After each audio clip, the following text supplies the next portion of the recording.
Is there not a third video recording? No, this is the most important one. It's the brand.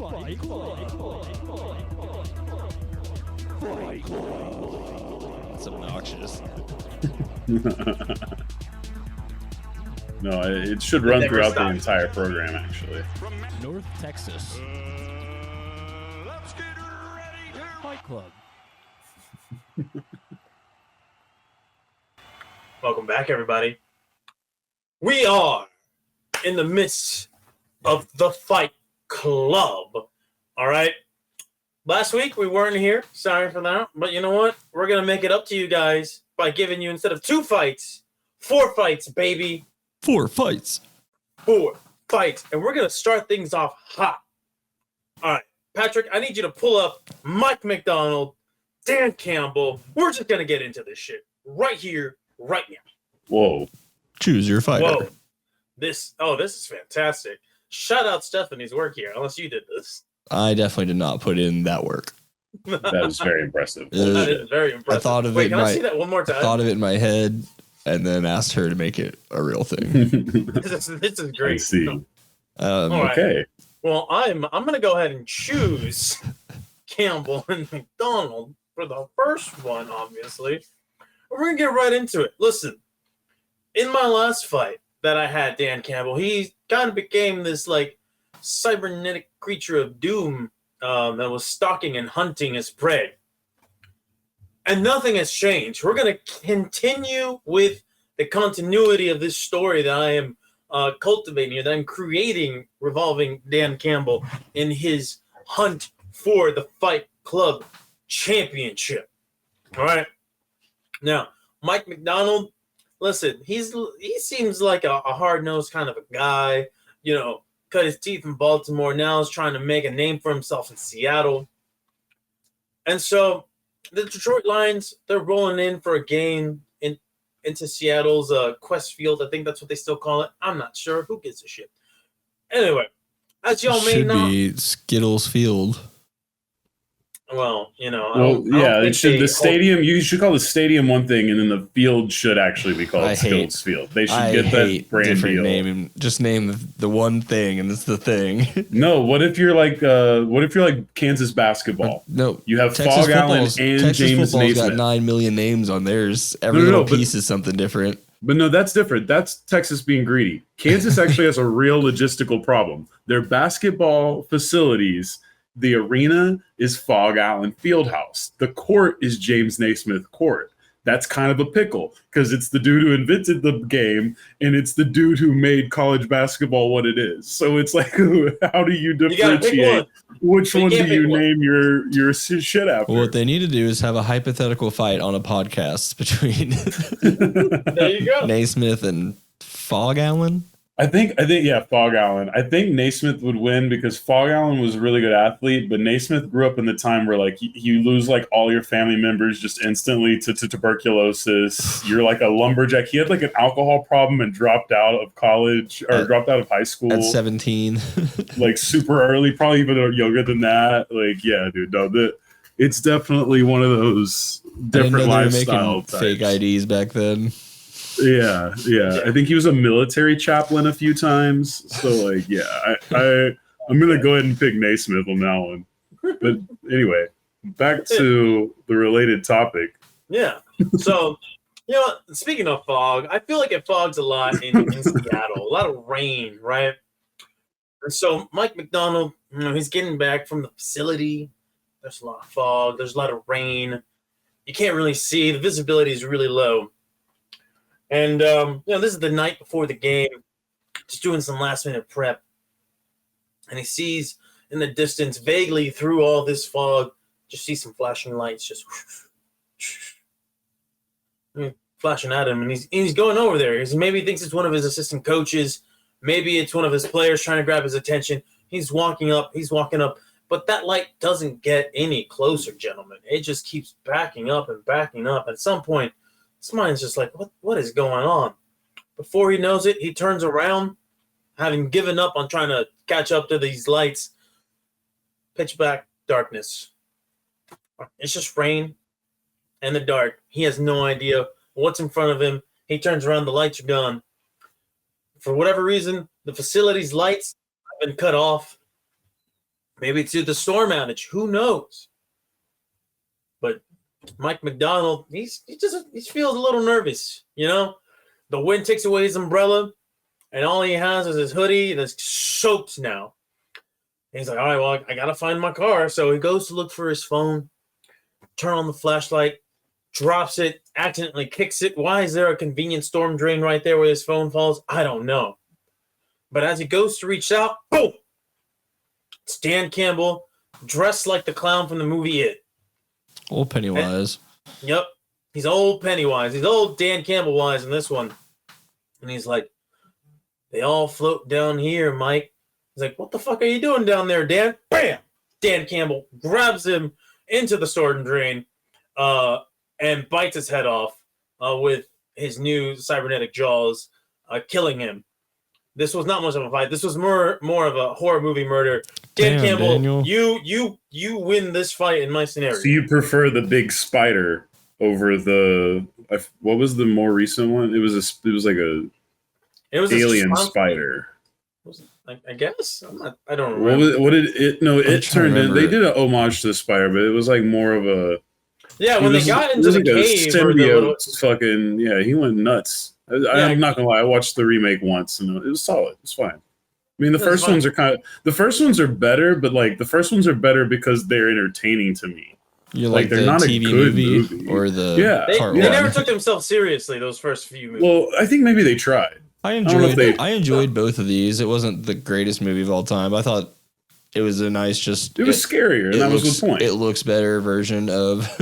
Yeah, it was a good story. They made it scarier. That was modern on it. The It's a good problem job. is once you go read the actual story, outside of the obvious gratuitous one scene, that there's just so much else going on. Like there's basically like mythical, legendary lore happening behind that clown, and it's confusing. And Yeah, it is they a whole couldn't pull it entity off in a thing. movie. No, you in like and besides the one scene is just a minor detail. This is Stephen King. Every time someone has to adapt I Stephen just feel King, like I feel like I've already learn a mentioned new- it multiple times, so many times in my life that it's like everyone knows about it at this point. you think that there's like a thing in Hollywood where they pass down Stephen King scripts to like these young aspiring directors, and they like most of these people haven't actually fucking read Stephen King. And so they're just like, they get into the book for the first time and they just like, oh, this is an interesting story. What a captivating tale. What the fuck? Cocaine's a hell of a drug.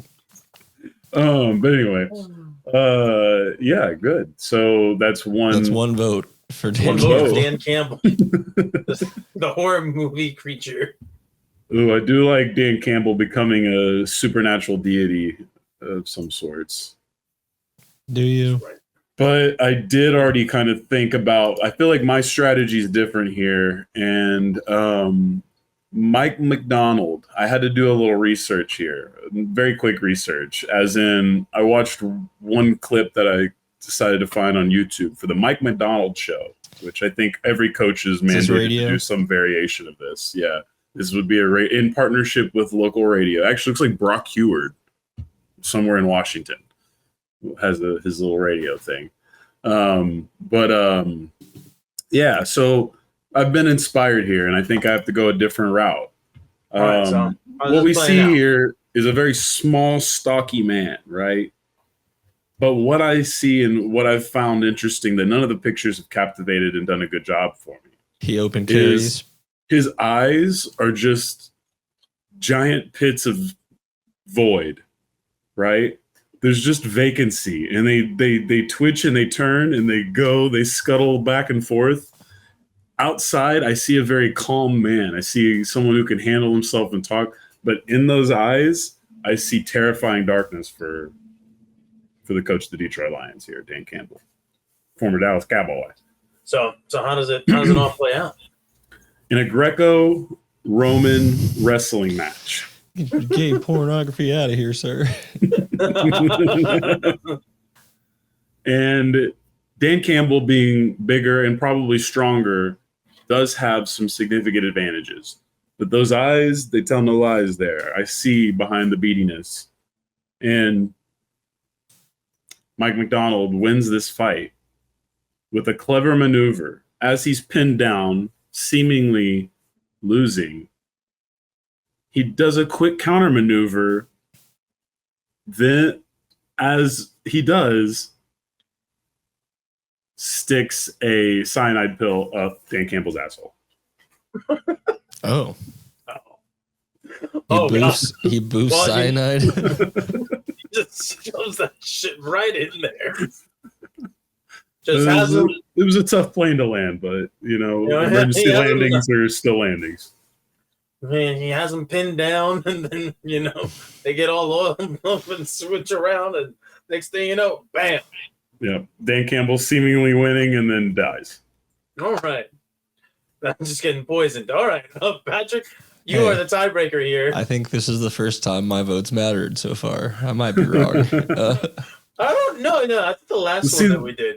A lot of times that you do get punted on with your opinion, it's unfortunate, but you make the best of it. But this is the moment where you have to make it pay off. Now you are put the most responsibility on. That's unfortunate because I think this is the most boring of all the fights we have. Because entering the ring is Mike McDonald in the blue trunks and Dan Campbell in the white trunks. And not 15 seconds after that bell rings, Dan Campbell's beating Mike McDonald to a pulp because he's huge. Mike McDonald's not. Mike McDonald's a pretty solid guy, but the height's tough to confirm. The reach is going to be tough for sure. And Dan Campbell, I feel like his fists feel like concrete when they're hitting you. I don't think it's all the callus.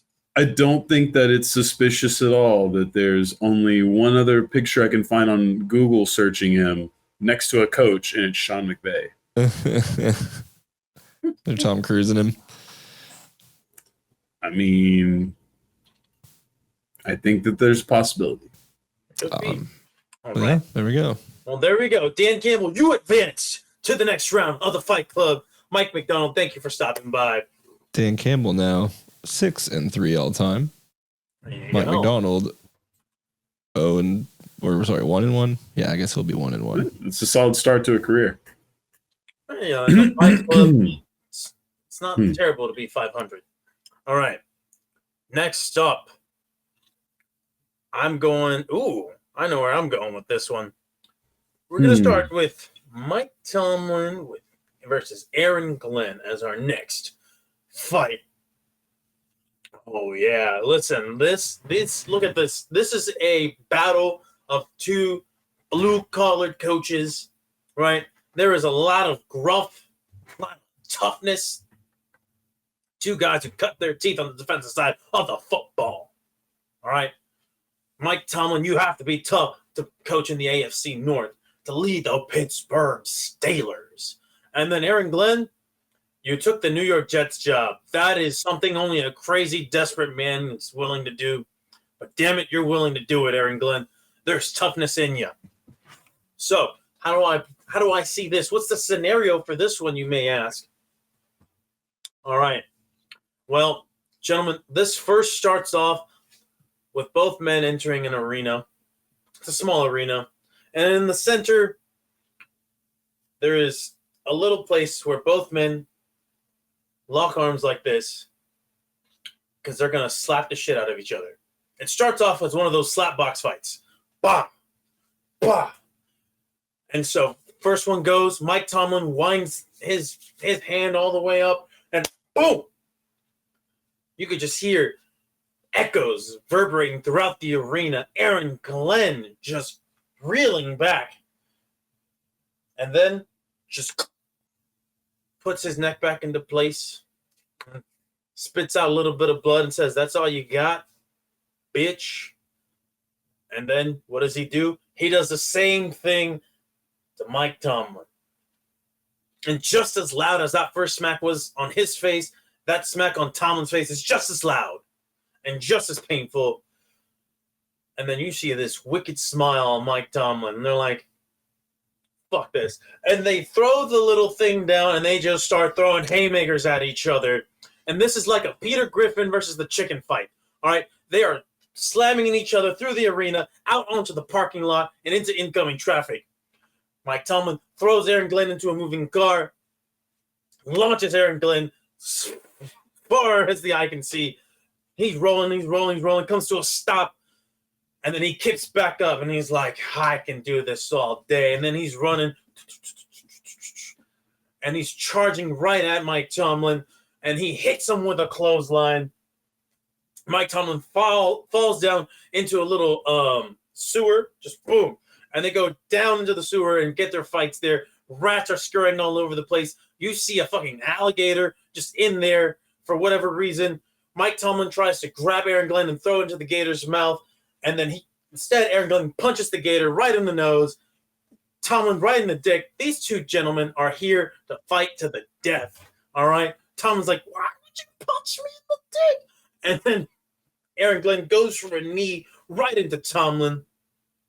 He falls, but he takes Glenn with him. The currents of the waters in the sewer takes them further and further down. And as they're falling down, you see them the plane from Predator 2, where they were all housed in that little underground center. Mm-hmm. Yeah, the fucking Predators are there, and not the ones on the certain files they don't want to release. Anyway, so as they're falling down, Aaron Glenn manages to grab one of the spears that's just hanging out, coincidentally, right there. He breaks it, and he just throws it to Mike Tomlin to sign respect. And he's like, only one of us is walking back up to the surface alive, buddy. And both gentlemen charge at each other with spears in hand. Boom. You see Mike Tomlin fall down to one knee. That thing just right into his chest. Aaron Glenn's walking. He's walking. And he falls down because the spear hit him right in the head. Mike Tomlin, you walk away alive. Aaron Glenn, you fell bravely in battle. But Mike Tomlin just has too much experience in the Fight Club to be done in this early. Mike Tomlin, you got my vote. Nice. Becky? I was a little bit like midway through planning a different fight due to me misreading the calculations as you started, but it's okay because you very quickly re-identified Mike Tomlin, who made it easy for me. Is only just now finding out they're basically the same age. Tomlin and Glenn? Tomlin is like 4 months older than Aaron Glenn. So Tomlin uses Just for Men. That could be the difference, yes. Or he's just always wearing a hat. But the beard doesn't have the gray, so who knows? Smart guy. Yeah, no, I think that it's tough here because I haven't gotten to form enough a relationship with Coach Aaron Glenn here to really know how to make the most of him. He's an Aggie. Mike Tomlin, huh? He's an Aggie. Oh, that's right.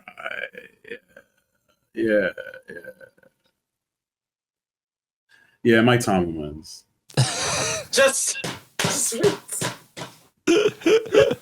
Well, it's more about Tomlin is great for my bullshit, and I don't want to even waste it on Aaron Glenn right now.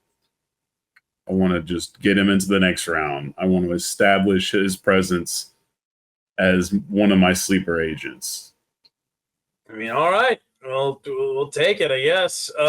Patrick, do you want to tell us how the scenario would have played out if the vote had mattered? Yeah, I just gotta say, I don't know.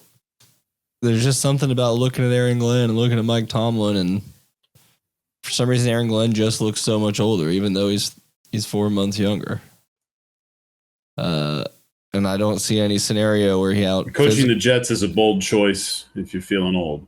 Well, I guess the good thing is like he'll probably just look like this till he's 100, right? True. Like that's usually what happens when people look older earlier. You just kind of lock in. Yeah, man. I don't know. This is a tough one for me because I do like Aaron Glenn, but I think based on what Caesar's saying, the experience of Mike Tomlin, you could run 1,000 different scenarios and outside of just some chaos getting lucky, Aaron Glenn doesn't come out on top of any of them. As I Doctor Strange it through my head. So Mike Tomlin, you might get the first basically free pass we've ever given into the next round. It is more or less. I don't listen. He wasn't a free pass in my scenario. All right, he got that shit in blood. You did. All right, now this one's a little tough, but for my own agendas, I'm gonna save the one that I want to do next for last. We're going to go with Raheem Morris versus D'Amico Ryans right now in our third fight. Now, gentlemen, this one's tough. It's our defending champion, Raheem Morris, and then D'Amico Ryans. D'Amico Ryans, I feel like, what's his record? I feel like it's pretty decent. He's got a similar to Tomlin type thing where he fights a lot. He should be your odds-on favorite. He is 6-3. He's 6-3. But he's going up against the evil Empire. Going against, what's he at now? Raheem Morris is now 7-0. Raheem Morris is 7-0. He's the all-time leader in percentage, division, tied for division wins, tied for titles. Yeah, tied with his predecessor, Arthur Smith.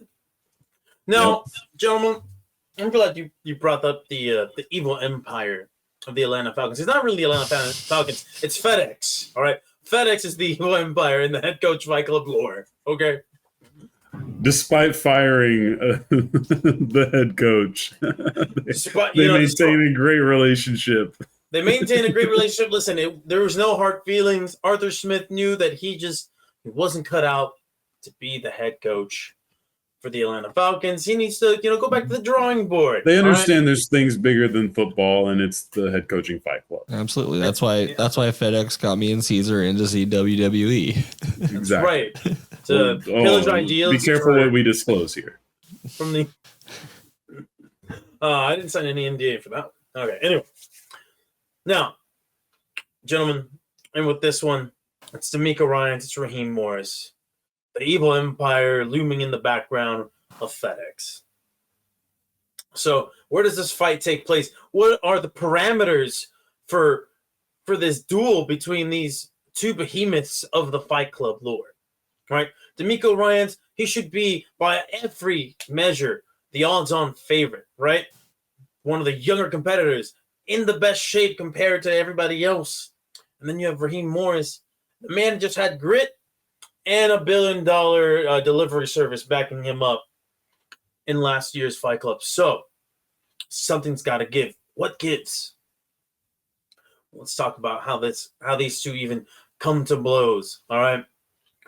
Raheem Morris sends an overnight delivery package, courtesy of FedEx, to D'Amico Ryans, and he tells them, "Meet me here at this time, at this place. And if you beat me, everything I have is yours." Which isn't much because all of this belongs to Arthur Smith. I would just want to let the audience know this. This is all Arthur Smith shit.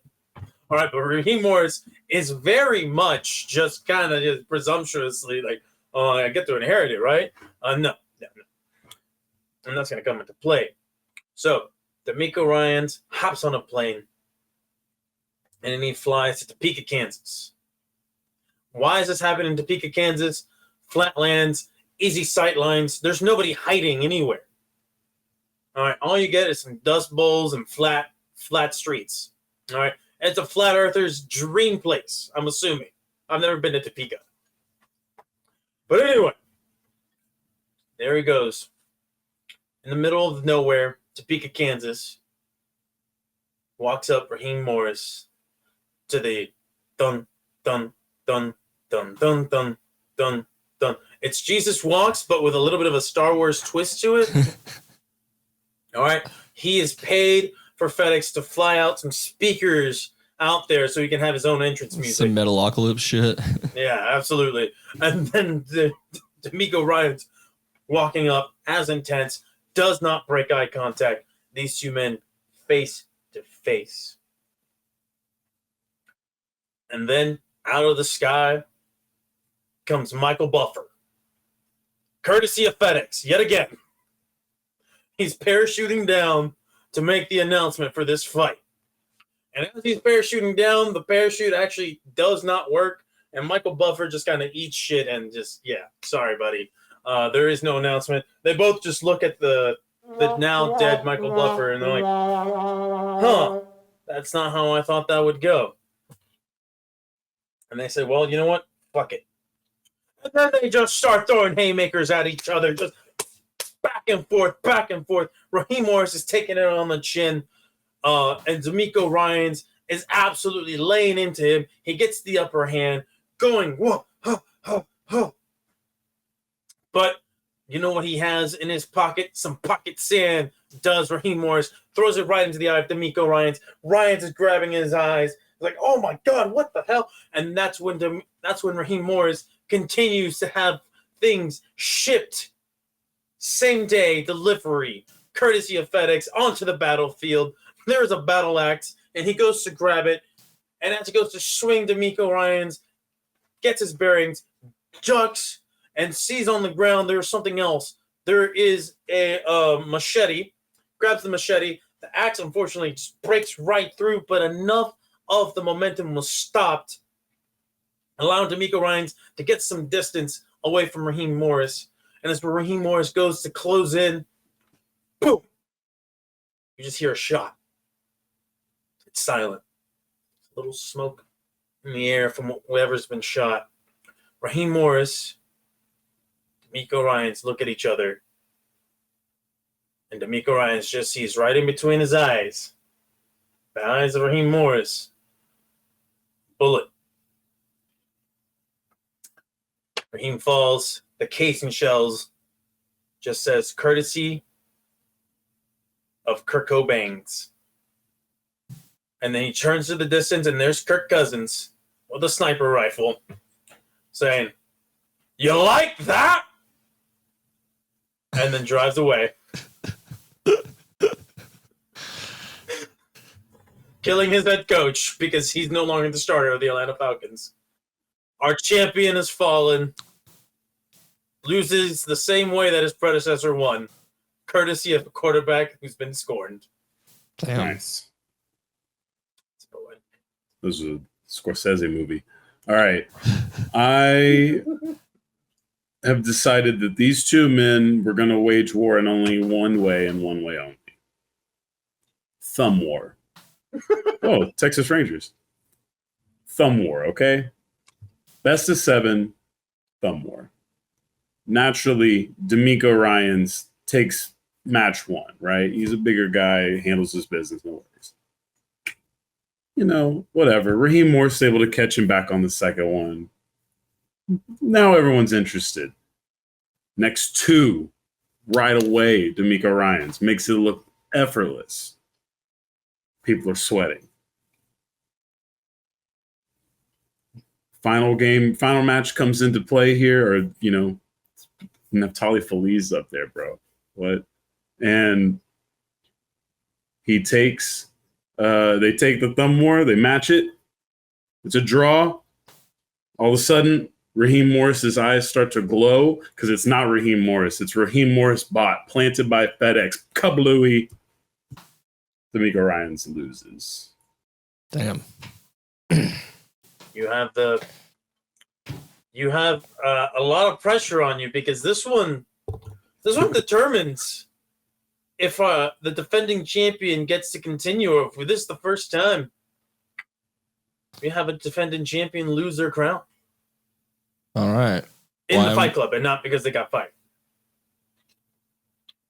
Okay. So Raheem Morris and D'Amico Ryans are sitting next to each other at the bar. They're both complaining about their teams. They're like, oh man, if I was in LA, if I had the Rams roster, if I was in Detroit, if I was in Kansas City, if I was in Philly, I'd be winning so much. And they're kind of complaining about whatever's going on with in their own thing. And then somehow it kind of devolves into they're taking chip shots at each other's teams. And even though they were just talking shit about their own teams, they're like, well, I can talk shit about it. You can't. So we get into this Atlanta versus Houston, this classic beef. And eventually it kind of gets Who had physical. the better verse on International Players Anthem?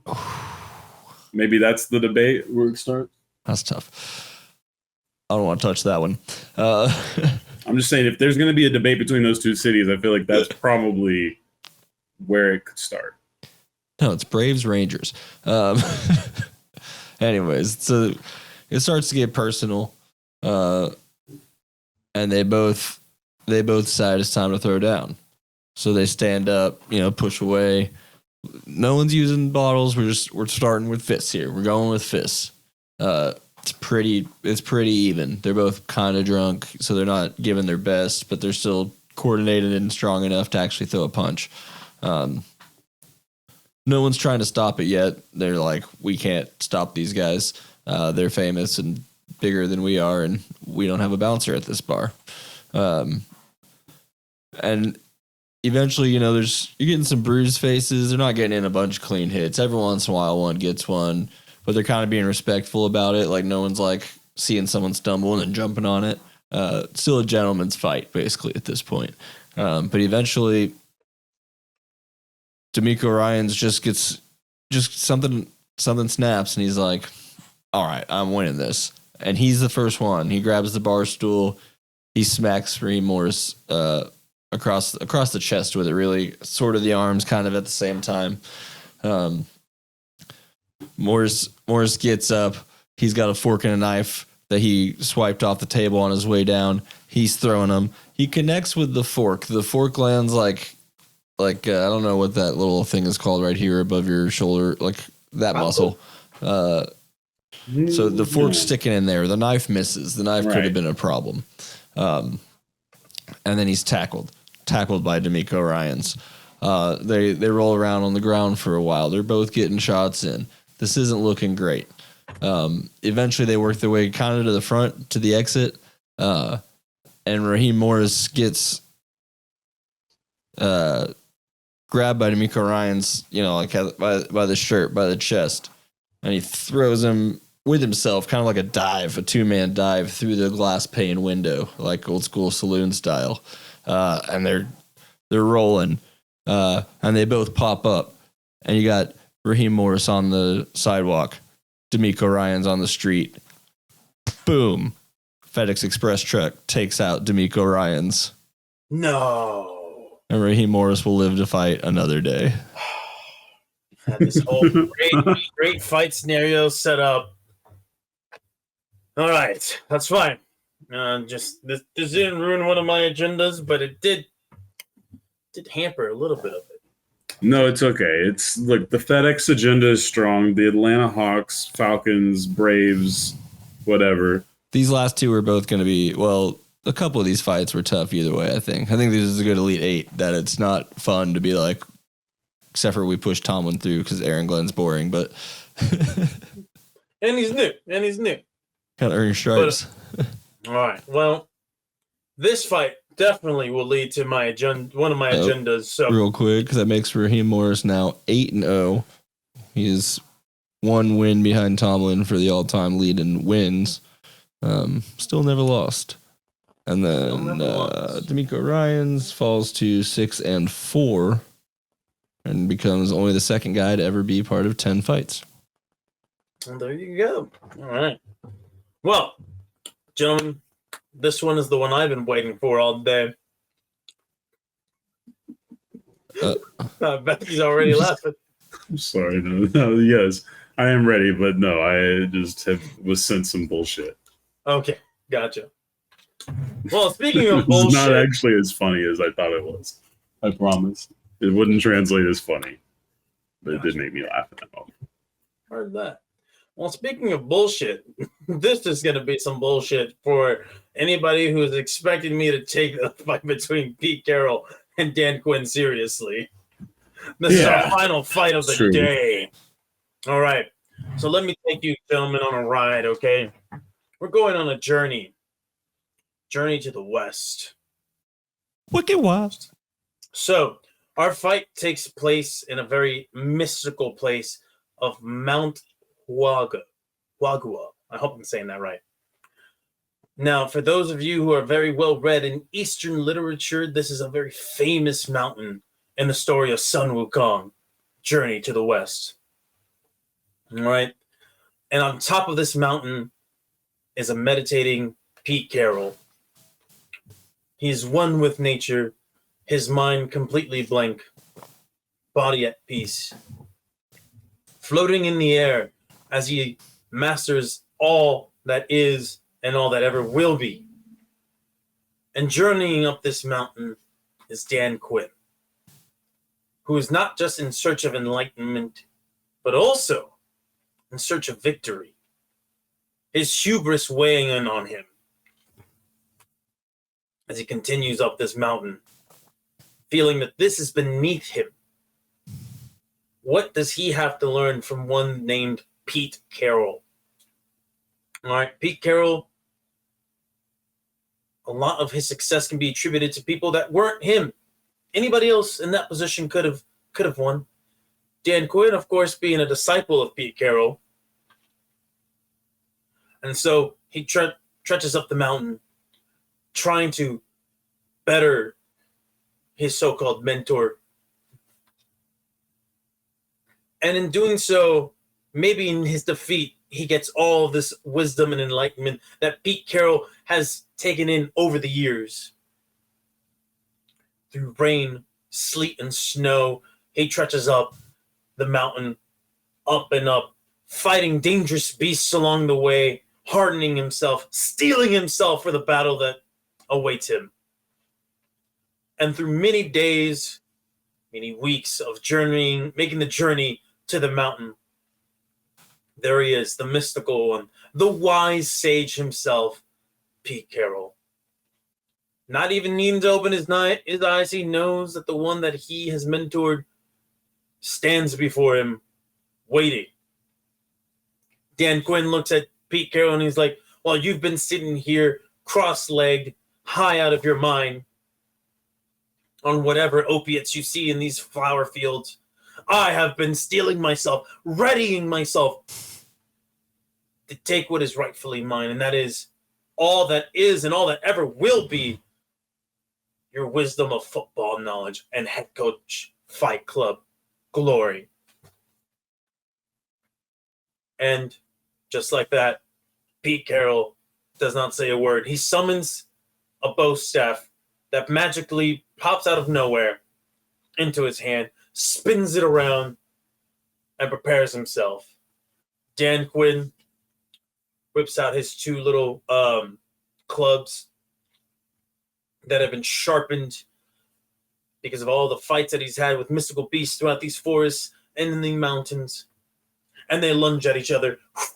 Slow motion. You just see them. Pete Carroll running in midair, not even touching the ground. Kind of like a scene from Crouching Tiger, Hidden Dragon. Yeah. Just and then Dan Quinn twirling around in a circle with his clubs, kind of like a drill. And the two make impact. Bam! Lights flicker on. There are sparks in the air from the energy that is created when these two make contact with each other. And Dan Quinn goes more and more aggressive as this fight goes on. He forsakes all that is parrying, countering, defense, despite him being a defensive kind of coach himself, saying, that shit's for cowards and losers. And he goes in there, he's like, what the fuck is a block? Because, his offensive line can't block for its quarterback. And then goes to try to pierce the mythical skin of Pete Carroll. Pete Carroll, eyes have yet to have opened, blocks with his bow staffs continuously, just and finally utters the words, my son, you've climbed all the way here, stealing your heart and your soul, thinking you were ready for this challenge, but alas, I must show you how far apart we truly are. And then lunges at him one more time, deflecting every single blow that Dan Quinn has. Bah, bah, bah. And finally, with his bow staff, hits him in the shin, knees, elbows, clavicle, back of the head. Does it almost comically, trying to reinforce the idea, You have not reached my level. And Dan Quinn is like, are you making a fool of me? Pete Carroll said, you did that to yourself when you decided to coach Washington. And then smacks that bow right on top of Dan Quinn's head, knocking spit and blood right out. Gets that bow, puts it up to his chin, and lifts up. Dan Quinn's like, stand proud, my son, for you fought well. But this is where your journey to the West ends.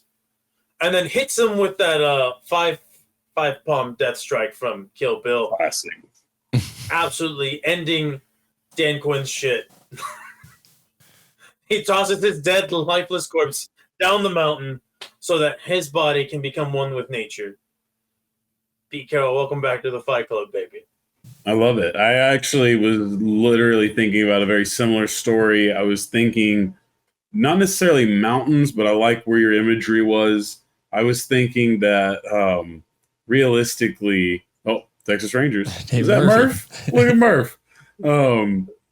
I was thinking a different path here for this to go, but not too different. I think only thing I would have had is Dan Campbell. I like the idea, or Dan Quinn. I like the idea that he's training for this, that he's aware of the challenge of the great master, but at the same time, he's not going to be able to beat him. And it's unfortunate, actually. So Dan Quinn doesn't understand. Patrick, show the graphic here. Do you see his head? Do you see that? That's not just a normal head. He's got a wizard orb planted in there. It looks fake because he's just always wearing hats when I see him. Yeah. Well, that's the reason why. Is because he's trying to protect himself from Pete Carroll, who has the ability to lift the wizard orb out of his skull. Oh, it's almost like Magneto's helmet? Yeah, exactly. Same thing. So he tries to keep his Professor Xavier out, except for his Professor Xavier is the evil, scary one. Which I guess theoretically, depending on whose side, if you're on the mutant side, maybe you're more on Magneto's side. But anyway, Dan Quinn loses, and Pete Carroll does advance. The Great One does continue his legacy, not even needing the Pacific Northwest anymore. In the dry desert sands of Vegas, he still reigns supreme. There you go. Patrick, how did you think this fight was going to play out? You ever watch an episode of Looney Tunes where it's like Bugs Bunny and Tasmanian Devil?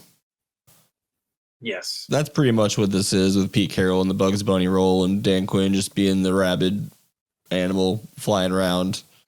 Should win on paper, but apparently he's not going to get it done on that end. So, it's like Tom and Jerry when the dog comes and the dog's like trying to handling business, but then they just always outsmart the dog. Well, the dog's usually on. Dog. Well. No, what the dog usually beats happens is the dog beats Jerry makes the bird. dog think the cat did something bad to the dog. And then he goes and beats up the cat for something the mouse did. Classic. I think it's about class warfare. Hmm. But that does give us our final four. All right, which that's beautiful. Didn't pre-make a graphic for. I mean, hey, this is it though. Final four. This is the final four coaches of this particular Fight Club. Yeah, season. Pete Carroll now moves to 6-1 all time, as he should have. And then who did he just beat up? Dan Quinn is now 1-2. Which, slight correction, that Mike McDonald is actually 1-2. Apparently, he won something once last year. So nice. What? Yeah. Well, wait. Wouldn't he have won? Wouldn't his record be 2-2 then? If he won last year and then he won at least one. No, he didn't win the this division last year. He won because we had split the divisions into separate fights also. So he won the first division fight but lost the division. Yeah, that's fair. And then he was Yeah, out. but Mike McDonald won this year to get to this point. But that was only one win because we. Yeah, so he should be two wins. Yeah, but two total. Oh, sorry. His one win was this year. He was 0-1 last year, and then came into this year at 0-1. Gotcha. So he's 1-2. Thank you. Okay. Correct my correction. That's how we do it. There you go. Yeah. So our final four is set though. All right. What's the other records? Well, Dan Campbell, or so who else is here?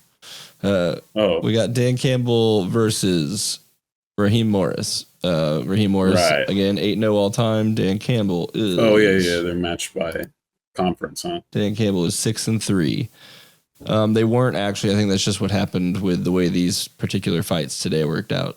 They were randomly thrown in a hat and pulled together.